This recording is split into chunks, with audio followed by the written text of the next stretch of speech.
Before we begin, a warning. This case involves extreme abuse and violence. Viewer discretion is advised. On the morning of April 16, 1996, in Manchester, England, a man walked into a local police station. He was calm. He spoke normally. He told officers there was a body at his flat and that they should go and see for themselves. What awaited them inside was something they would never forget. The victim was Kelly Bates, and long before that morning, the warning signs were already there.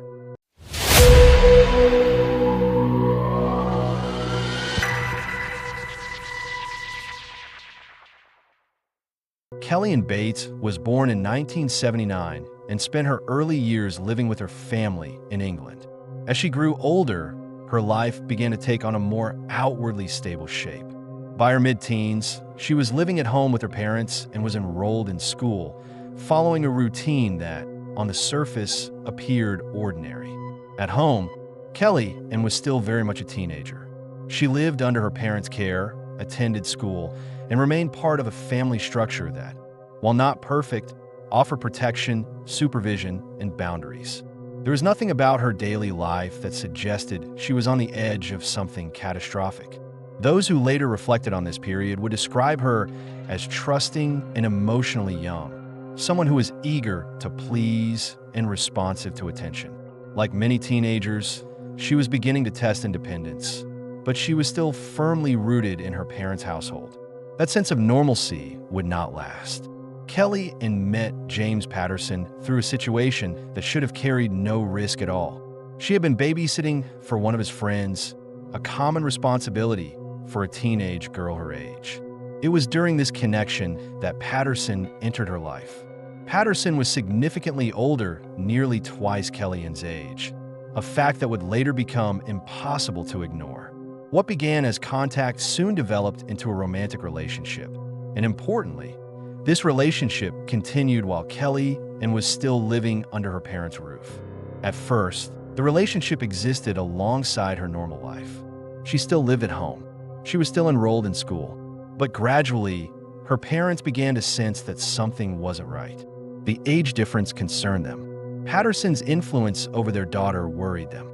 As Kelly became more emotionally attached, tension began to grow inside the household. Her parents did not approve of the relationship, and they made their objections clear. Arguments followed. The relationship became a source of strain, dividing the household and placing Kelly in between her family and a man who was exerting increasing influence over her. And eventually, she was forced to choose. Despite her parents' strong opposition, Kelly made the decision to leave her family home and move in with Patterson. She was still a teenager when she did so. This moment marked a critical turning point. By moving out, Kelly removed herself from the daily protection of her parents and the structure of school life. She entered a living situation where the balance of power was profoundly unequal, a young girl living with an older man who controlled the home, the rules, and the environment. From the outside, it may have looked like a teenager asserting independence. In reality, it was a step into isolation. Her parents' influence was now limited. Their objections no longer carried the same weight. And whatever concerns they had, they could no longer see what was happening behind closed doors. It was only after Kelly moved in with him that the full extent of the danger began to reveal itself. When Kelly left her parents' home and moved in with him, the shift was immediate and profound. For the first time, she was living entirely under the authority of one person without the daily presence of family, school, or familiar routines. He was nearly twice her age, and from the moment they shared a home, the imbalance between them became impossible to ignore. This was no longer a teenage relationship existing within the boundaries of a family household.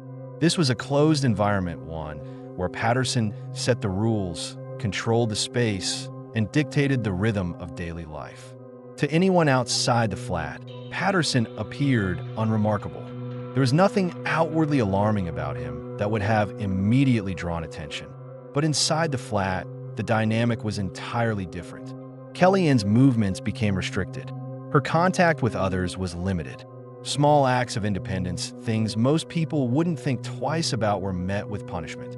What had once been a relationship now began to resemble ownership. And this was only the beginning. At first, the control was subtle. Rules were introduced gradually about where Kelly could go, who she could speak to, and how she was expected to behave. Each restriction was framed as concern, discipline, or necessity. Over time, those rules multiplied. Kelly became increasingly isolated from her parents and anyone who might have noticed what was happening inside the flat. The more isolated she became, the more power Patterson held, and the harder it became for her to imagine leaving. Those who later examined the case would point to this period as a critical stage. The abuse had begun, but it had not yet reached its most extreme form. There were still moments when intervention might have been possible, moments when the situation could have been interrupted. But behind that closed door, Patterson's control was tightening, and it was becoming increasingly violent. Once Kelly was living with James Patterson, the control that had slowly taken shape began to harden. What had once been framed as rules or expectations became absolute demands. Patterson dictated how Kelly spent her time, when she could leave the flat, and who she was allowed to speak to. Isolation deepened quickly. Contact with her parents became less frequent. The world outside the flat began to shrink, until her daily life revolved almost entirely around Patterson and the confined space they shared. As weeks turned into months, Patterson's behavior became increasingly volatile. Minor acts, perceived disobedience, imagined slights, or attempts at independence were met with punishment. The atmosphere inside the flat was one of constant tension, where Kelly learned to anticipate his moods and adjust her behavior to avoid provoking him. This was no longer a relationship. It was a system of control maintained through fear. And once fear was firmly established, the abuse escalated further. The abuse intensified over time, becoming more frequent and more severe. Kellyanne's ability to leave or seek help diminished with each passing day. She was physically isolated, emotionally trapped, and entirely dependent on the man who was harming her. From the outside, there were moments when the severity of what was happening could be glimpsed. Her parents grew increasingly alarmed as contact became sporadic and strained. They sensed that their daughter was no longer safe, but they were separated from her by distance, control, and fear. Kelly was still a teenager, legally and emotionally vulnerable, yet she was living in a situation where no authority figure was present to protect her. Every safeguard that had once existed had been stripped away. And while the abuse continued behind closed doors, time was running out. What was happening inside the flat was not the first time James Patterson had displayed violent and controlling behavior. Before meeting Kelly, Patterson had been married. That marriage did not end quietly. Reports later revealed that the relationship had been marked by domestic violence, and that Patterson had harassed his ex-wife following their separation. The marriage ultimately broke down because of this behavior, a clear indication that his capacity for control and aggression had already been established long before Kelly entered his life.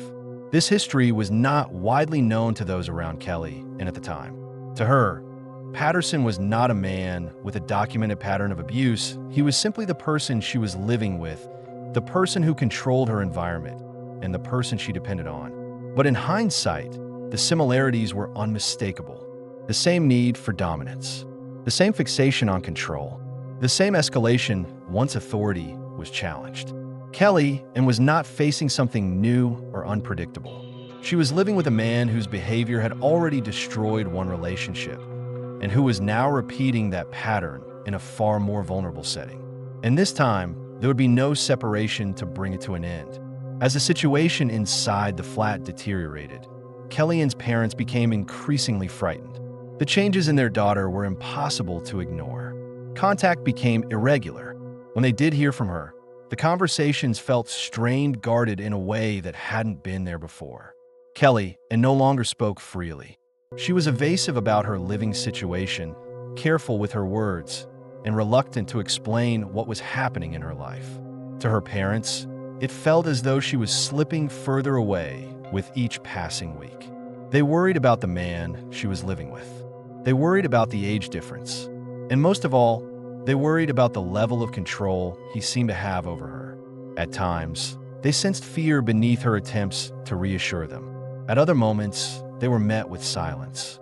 Kelly was still their child, but she was now living in a space they could not access, under the authority of someone they did not trust and could not reach. Their concern turned into dread. Inside the flat, Patterson's control continued to tighten. Kelly Ann's isolation deepened, cutting her off not only from friends and school, but from the people who knew her best and cared most about her safety. Her parents could feel that something was wrong, deeply wrong, yet they were powerless to intervene in any meaningful way. The systems that might have offered protection were distant, and Kelly herself was trapped between fear and dependence. Every day that passed without intervention allowed the situation to worsen. And while her parents feared what might happen, none of them could have imagined how extreme the outcome would be. As time went on, the situation inside the flat became increasingly severe. Kelly was now almost entirely cut off from the outside world. Her contact with her parents diminished further, and when it did happen, it was often brief and tense.